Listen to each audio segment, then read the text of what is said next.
일전에요. 제가 1차 세계대전과 2차 세계대전과 관련된 영상 하나를 본 적이 있었습니다.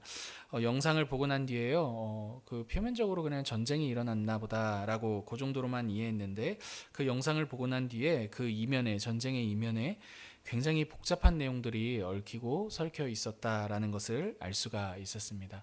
우리나라 6.25 전쟁도 마찬가지일 것 같습니다. 그냥 북한과 우리나라가 전쟁했다 정도가 아니라요. 당시의 어떤 국제 정세라든지 또 그 틈을 이용해서 북한의 침략 준비 등을 면밀히 살펴보면 6.25 우리나라에서 일어났던 그 전쟁 역시도 굉장히 단순하지 않다라는 것을 알 수가 있습니다.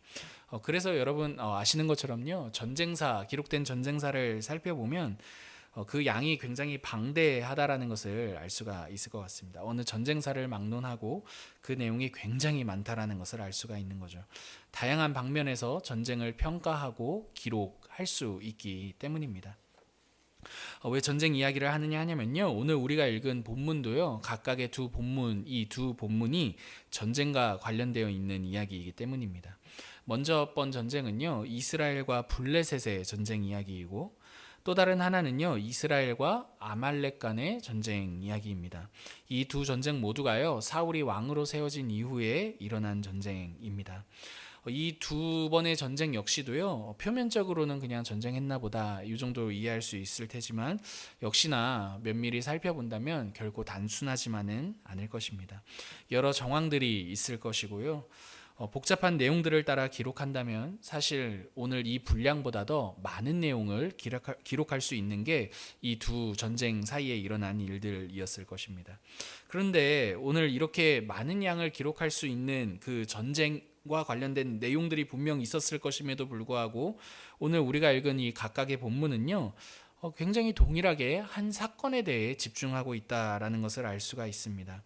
이 두 본문 모두가 각각의 전쟁이긴 하지만 일반적인 전쟁사가 주목하지 않는 대목을 주목하고 있는데요. 그 대목이 무엇인지 한번 함께 살펴보도록 하겠습니다. 여러분 보통 일반적인 전쟁사의 관심은요. 어느 국가가 승리했는가에 관심이 있을 것입니다. 어느 국가가 언제 어떻게 그 상대를 이겼는가와 같은 내용이 전쟁사의 주된 흐름이 될 것이죠. 그런데 여러분 오늘 우리가 읽은 이 각각의 본문은요. 이 본문의 관심은요. 어떤 전쟁에 있어서 승리에 관심을 두는 것 같지 않습니다. 왜냐하면 이 두 개의 본문 각각 모두가 한 가지 공통되게 주목하고 있는 것은요. 바로 이스라엘이 승리했느냐 못했느냐가 아니라 이스라엘의 왕과 하나님과의 관계에 주목하고 있기 때문입니다. 여러분 13장 13절 눈으로 한번 보시기 바랍니다. 제가 읽어드리겠습니다. 사무엘이 사울에게 이르되 왕이 망령되이 행하였도다. 왕이 왕의 하나님 여호와께서 왕에게 내리신 명령을 지키지 아니하였도다. 지금 첫 번째 이 전쟁에서 이 전쟁사에 관련된 다양한 내용들을 기록할 수 있음에도 불구하고요. 이 블레셋과의 전쟁 이야기에서 이 내용이 이 지금 본문의 저자가 이 블레셋과의 전쟁에 있어서 주목하는 것은 이스라엘이 이겼느냐 못 이겼느냐 그 지점이 아니라 바로 사울, 이스라엘의 왕으로 세워진 사울과 하나님과의 관계에 집중하고 주목하고 있다는 것을 알 수가 있죠. 15장 19절을 보아서도 마찬가지입니다. 이 두 번째 전쟁에 있어서도요. 역시나 이 본문의 저자는요. 사울과 하나님과의 관계에 집중하고 있습니다. 15장 19절 제가 읽어보겠습니다. 어찌하여 사무엘이 사울에게 하는 말입니다. 어찌하여 왕이 여호와의 목소리를 청종하지 아니하고 탈취하기에만 급하여 여호와께서 악하게 여기시는 일을 행하였나이까. 여러분 이 두 전쟁 모두가 동일하게 주목하고 있는 것이 무엇입니까? 바로 이스라엘의 왕인 사울과 하나님과의 관계라는 것을 알 수가 있습니다. 사랑하는 성도 여러분, 오늘 우리가 읽은 이 각각의 이 본문은요, 이 전쟁은요, 단순히 누가 이겼느냐와 같은 일반적인 전쟁사가 아니라는 것을 알 수가 있습니다. 여러분 이 전쟁이 기록된 목적이 있습니다. 이 기록된 목적이 무엇입니까?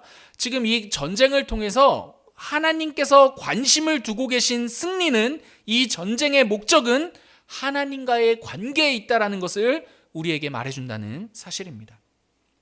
이 두 전쟁 모두 이스라엘은요 상대국에게 지지 않았습니다. 하지만 여러분, 이 본문의 평가는요 마치 이스라엘이 진 것처럼 말하고 있습니다. 왜냐하면 이 두 전쟁 모두, 이 전쟁의 최대 관심사는요 하나님과의 관계에 있었고, 실제로 이스라엘은 사울 왕은 하나님과의 관계에 있어서 모두 다 실패했기 때문입니다. 오늘 본문은요 그 지점을 주목하고 있습니다. 일반적인 전쟁사가 주목하는 전쟁의 승패에 주목하고 있는 것이 아니라 이 전쟁의 진짜 관심은 하나님과의 관계에 있어 라고 말이죠.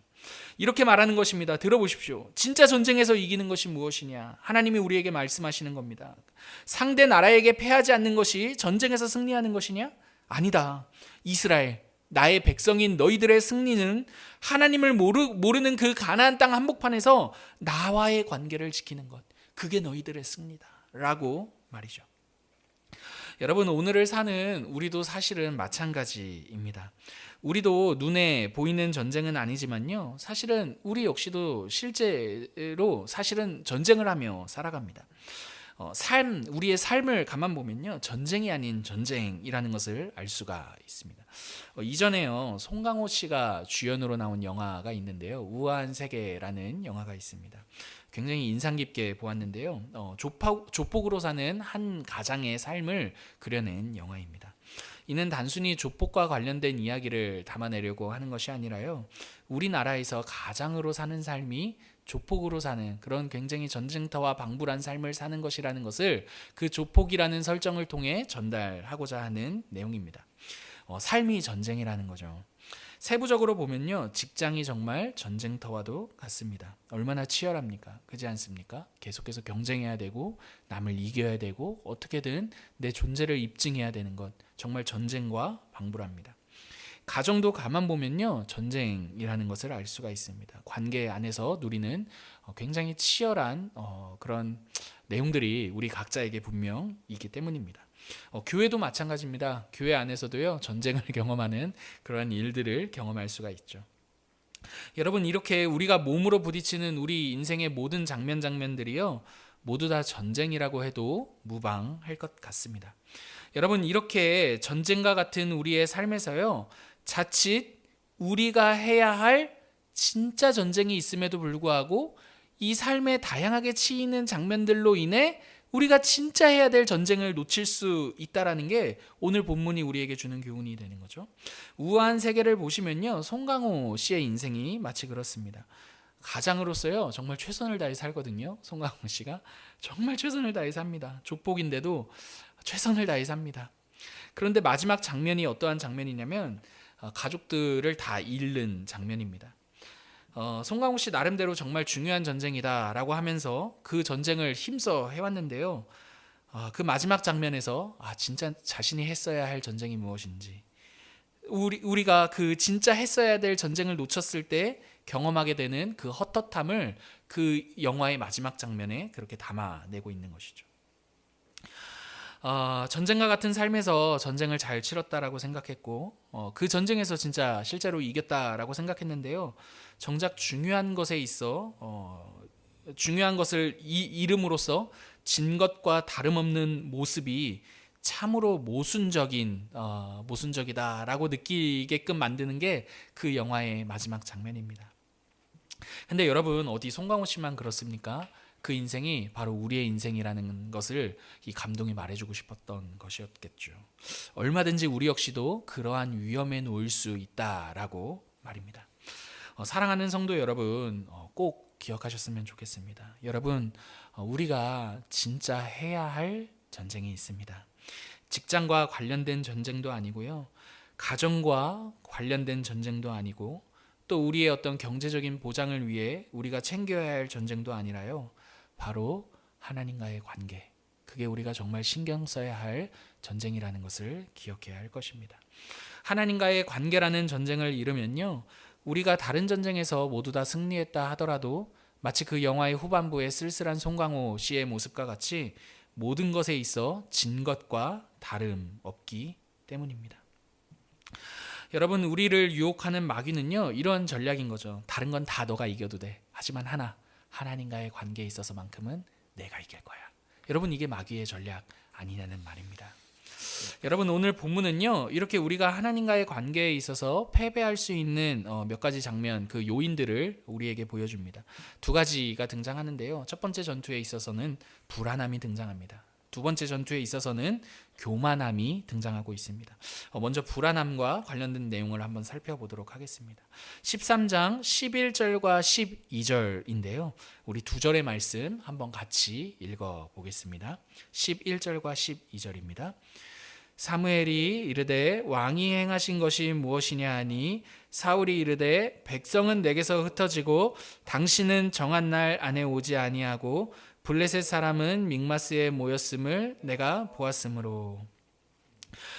지금 이 내용이 무슨 내용이냐 하냐면요, 블레셋과의 전쟁을 앞둔 사울의 마음이 불안한 상황이라는 것을 알 수가 있는 대목이 됩니다. 이유는요 세 가지가 있었습니다. 먼저는요, 백성이, 자신에게 모여들었던 백성들이 흩어지기 시작했기 때문입니다. 다음으로는 분명 정한 기한이 되었음에도 불구하고, 넘었음에도 불구하고 사무엘은 오지 않았습니다. 그리고 마지막으로 자신이 상대할 그 블레셋의 수가 엄청나게 많았기 때문이다라고 사울이 말하고 있습니다.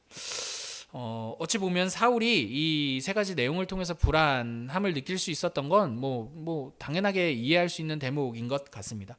하지만 사울이 이렇게 불안하기까지에 사울이 한 가지 잊었던 사실이 있습니다. 무엇이었냐면 자신이 어떠한 의미에 있어서 왕이 되었는지를 잊은 것. 그게 바로 사울이 불안함을 느끼게 되었던 그 근저에 있는 내용입니다.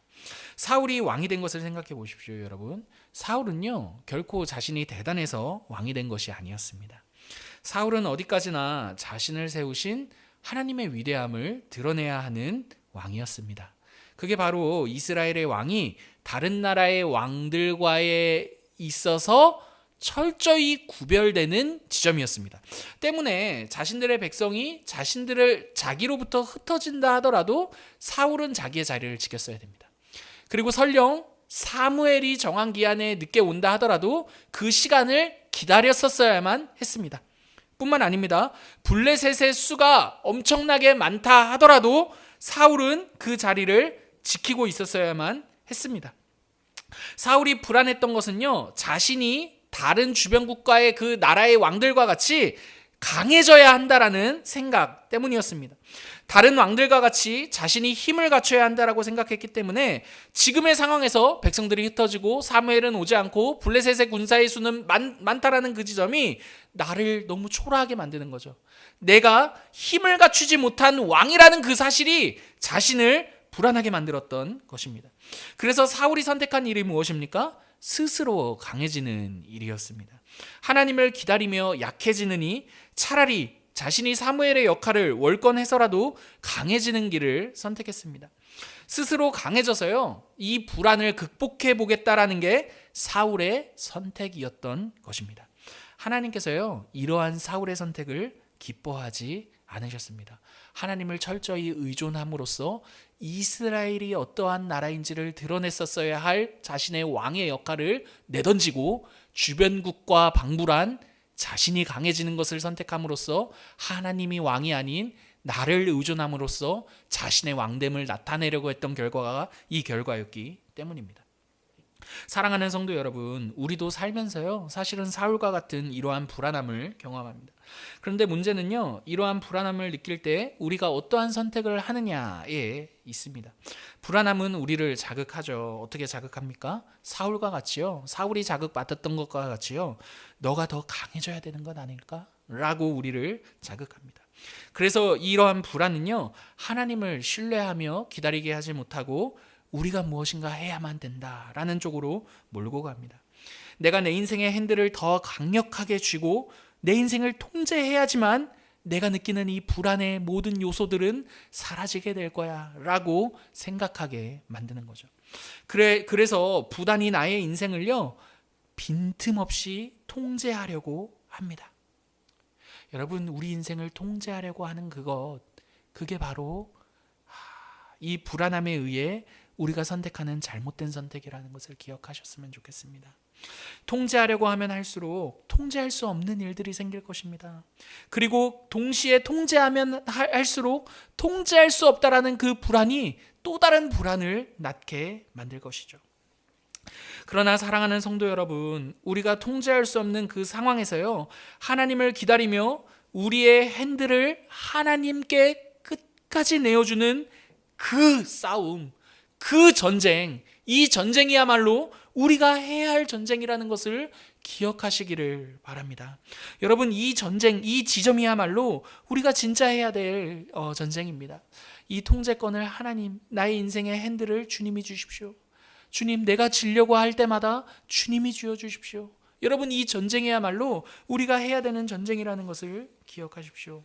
우리가 우리 삶을 통제해야만 하는 것은요, 우리가 해야 할 전쟁이 아닙니다. 내 삶을 통제하기 위해 이 내 삶을 통제하고자 하는 그 전쟁을 내려놓으십시오. 도리어 우리 인생의 모든 통제권과 그 핸들을 하나님께 내어드리는 그 전쟁을 할 때 우리 인생은 참으로 무엇인가를 남길 수 있으며 느낄 수 있게 될 것입니다. 두 번째입니다. 하나님과의 관계에서 패할 수 있는 그 두 번째 요소는요, 교만함입니다. 블레셋과의 전쟁 이후에요, 하나님께서 사무엘을 통해 아말렉과의 전쟁을 명령하시죠. 아말렉과의 전쟁은요, 사실 이때 시작된 것이 아니라요, 출애굽 때부터 시작되었습니다. 출애굽한 이후에 이스라엘을 교묘하게 침략하고 그 무방비의 이스라엘을 건드렸던 민족이 바로 아말렉입니다. 때문에 하나님께서 그때 약속하세요. 어떻게 약속하시냐 하냐면요, 아말렉과의 이 전쟁을 통해 나는 이스라엘 너희를 위해 싸우는 하나님이다. 그 아말렉과 끝까지 내가 싸움으로써 내가 너희를 위해 싸우는 하나님이라는 것을 너희에게 약속하겠다라는 약속을 주십니다. 그 약속의 성취가요, 바로 오늘 이 본문에서 이루어지는 것이죠. 근데 이 전쟁은요, 사실 면면히 읽어본다면 굉장히 부담스러운 전쟁입니다. 왜냐하면 아말렉에게 속한 모든 것을 진멸했었어야 했기 때문입니다. 남녀노소 그리고 젖먹이 아이까지도 말입니다. 유진 피터슨이란 목회자는요, 이 진멸하라는 이 하나님의 말씀, 이 아말렉과의 전쟁에 대해서요, 거룩한 전쟁이라고 말하는데요, 모든 것을 진멸하는 이 전쟁 방식은 하나님의 전쟁 방식이 아니라요, 당시 이스라엘 주변국들의 전쟁 방식이었다라고 말합니다. 한번 유진 피터슨의 이 설명을 들어보시기를 바랍니다. 제가 한번 읽어드릴게요. 진멸하라는 명령은 듣기에 거부가다. 그러나 역사를 알면 이해가 간다. 거룩한 전쟁으로서 적을 진멸하는 행위는 당시 상황에서 받아들여지던 것이었기 때문이다. 이스라엘 주변 국가들 모두가 그렇게 했다. 이 명령은 이야기에 나오는 어느 누구의 윤리의식도 거스르지 않았을 것이다. 그러나 우리는 이런 명령이 귀에 거슬린다. 이 문제를 설명할 수 있는 한 가지 방법은 하나님은 우리의 도덕 상황과 멀리 떨어져 계시지 않고 그 상황 속으로 들어오셔서 우리가 있는 곳에서 우리와 함께 일하시는데 가까이 있는 문화들을 사용해서 우리 가운데 구원을 이루신다는 것이다. 구원 사역을 이루는데 어떤 윤리적 혹은 문화적인 선결 조건은 필요하지 않다. 하나님은 심히 타락하고 잔인한 조건들 속으로 직접 내려오시어 주권적인 목적들을 이루어 가신다. 하나님은 저 높은 곳에서 내려다보면서 비판만 하시는 분이 아니시다. 유진 피터슨이 설명하는 이 내용이 동의되실 수도 있고 안 되실 수도 있겠지만요, 어쨌든 한 가지 분명한 내용은 이 당시에 이 명령은요, 그 누구도 어떤 윤리적인 의식 속에서 거슬러지는 내용이 아니었다라는 사실입니다. 오늘 우리의 문화 속에서는 굉장히 잔인함에도 불구하고 말입니다. 하나님께서요, 당시 주변국들의 이런 전쟁 문화 속에 찾아 들어와서 그 당시의 문화 안에서는 거슬리지 않는 이 전쟁의 이 내용을 가지고 그 상황을 통해 구원을 이루어 가시는 일환으로 오늘 이 명령이 등장했다라고 유진 피터슨이 말하는 것이죠. 어찌 되었든 간에 아말렉을 진멸하라라는 이 명령은요, 하나님의 명령이었습니다. 그런데 그 결과는요, 그 명령을 그대로 지키지 않은 것이었죠. 9절 내용입니다. 9절 같이 한번 읽어볼게요. 15장 9절입니다. 사울과 백성이 아각과 그의 양과 소의 가장 좋은 것 또는 기름진 것과 어린 양과 모든 좋은 것을 남기고 진멸하기를 즐겨 아니하고 가치 없고 하찮은 것은 진멸하니라. 사울은요, 아말렉을 진멸하라 라는 하나님의 명령에 불순종하고 그들 자신이 스스로 볼 때 가치 있어 보이는 것들을 제외하고 가치 없어 보이는 것들에 대해서만 진멸했습니다. 그들이 가치 있게 여긴 것이 무엇이었느냐 하냐면요, 물질이었습니다. 화려한 물질. 참 이 대목도 아이러니합니다. 그들은 이 전쟁을 통해서요, 하나님을 나타냈었어야 했는데 아마 주변국들은 사울과 이스라엘을 보면서요, 이스라엘이 믿는 하나님은 물질에 관심이 많은 하나님이군, 이렇게 생각하게 만들었던 거죠. 왜? 이스라엘이 하는 그 행동이 바로 하나님이 어떠한 분이신지를 나타내는 행동들이었기 때문입니다. 하나님께서 그것들을 진멸하라고 말씀하셨음에도 불구하고 자신들이 보기에 가치로워 보이는 그 물질에 있어서는 진멸하지 않았습니다. 때문에 주변국들은요, 이렇게 생각했을 거예요. 이스라엘이 믿는 하나님은 약자들을 약탈하시는 하나님이구나 라고 말입니다. 그렇게 사울과 이스라엘은요, 하나님의 하나님 되심을 나타내지 못했습니다. 여러분, 이렇게 이들의 교만은요, 이 태도를 교만이라고 할 수 있는데요, 여러분, 이들의 교만은요, 하나님이 말씀하신 가치를 내가 옳은 대로 재조정하는 것을 말합니다. 하나님께서 가치 없다 하신 것을요, 이렇게 말하는 거죠. 아니요, 그건 가치 있는 것입니다 라고 말하거나, 하나님께서 가치 있다 라고 말씀하신 것을 아니요, 그건 가치가 없습니다 라고 말하는 게 바로 교만이라는 말입니다. 그래서 교만한 사람은요, 하나님께서 가치 없다 하시는 것을 아니요, 내가 가치 있게 여기오니 이것을 받으소서 라고 말합니다. 그게 바로 사울이었던 거죠. 사울이 하나님께서 가치 없다라고 말씀하신 것을요, 아니요, 나는 이것이 가치 있습니다 라며 그 물질을 남겨 하나님께 드릴 것입니다 라고 말하자 사무엘이 이렇게 말합니다. 순종이 제사보다 낫다 라고 말이죠. 그게 22절과 23절의 내용입니다. 순종이 제사보다 낫습니다 라고 말입니다. 여러분, 한번 우리도 생각해 보았으면 좋겠어요. 여러분, 우리 역시도 우리의 가치를 가지고 하나님께서 가치 없다 여기는 것을 우리 편에서 가치 있다라고 말하며 하나님께 들이대고 있는 것은 아닌지 말입니다. 여러분, 대부분 우리는요, 우리가 열심히 하거나 잘 하고 있는 그 분야에서요, 하나님을 향해서 또는 상대방을 향해서 우리의 가치를 강요합니다. 왜냐하면 내가 열심히 하고 잘하는 분야에서요, 그보다 못한 사람들에 대해 불만이 생기기 때문입니다. 이러한 불만인 거죠. 왜 사람들이 이렇게밖에 하지 않는 거지? 왜 사람들이 이만큼 열심히 하지 않는 거지? 왜 사람들이 이 일에 대해 이렇게 관심을 갖지 않는 거지? 왜 이 일은 나만 하고 있는 거지? 와 같은 불만들 말입니다. 그때 하나님께서요, 우리에게 이렇게 말씀하세요. 들어보십시오. 야, 너가 열심히 하는 이유가 무엇이냐? 나는 단 한 번도 너의 열심으로 가득한 그 제사를 나에게 바치라고 요구한 적이 없다. 왜냐하면 내가 말하는 것은 너의 열심 가득한 그 제사가 아니라 바로 너 자신이기 때문이다. 나를 위해 열심히 살라고 너를 구원한 게 아니라는 것을 기억해라. 나는 너를 나와 함께 하자고 구원한 것이다. 여러분, 이렇게 우리의 가치가 아닌 하나님의 가치가 우리 안에 들어올 때 비로소 우리 안에 하나님의 긍휼을 따라 하나님을 예배할 수 있게 될 것입니다. 순종뿐만 아니라 제사뿐만 아니라 순종도 챙길 수 있을 것이고, 순종뿐만 아니라 제사까지도 챙기게 될 것입니다. 말씀을 마치겠습니다. 사랑하는 성도 여러분, 우리가 살아가면서 반드시 해야 할 전쟁이 있습니다. 여러분, 어떠한 전쟁입니까? 바로 하나님과의 관계를 우리의 일상 가운데 살아내는 것입니다. 우리의 불안함과 교만함으로요, 이 관계를 아주 그럴듯하게 위장해 가며 살아갈 수 있습니다. 오늘 본문 속 사울과 같이 말입니다. 오늘 저는요, 우리가 함께 기도할 때 이러한 불안함과 교만함으로요, 하나님과의 관계를 위장하지 않을 수 있도록 기도할 수 있었으면 좋겠습니다. 이렇게 말입니다. 하나님을 나의 뜻대로 통제하기보다 하나님의 뜻 가운데 나의 삶이 통제되는 그 하나님과의 관계를 위한 전쟁을 하게 하여 주옵소서. 하나님, 끊임없이 나의 삶을 통제함으로 불안 요소를 내가 제어하는 것이 좋은 삶이 아니라, 설령 불안한 요소들이 존재할지라도 끊임없이 하나님께서 나의 삶을 핸들링 하시도록, 주관하시도록, 통제하시도록 주님께 그 핸들을 내어드리는 그 전쟁을 살아가는 우리 인생이 되게 주시옵소서.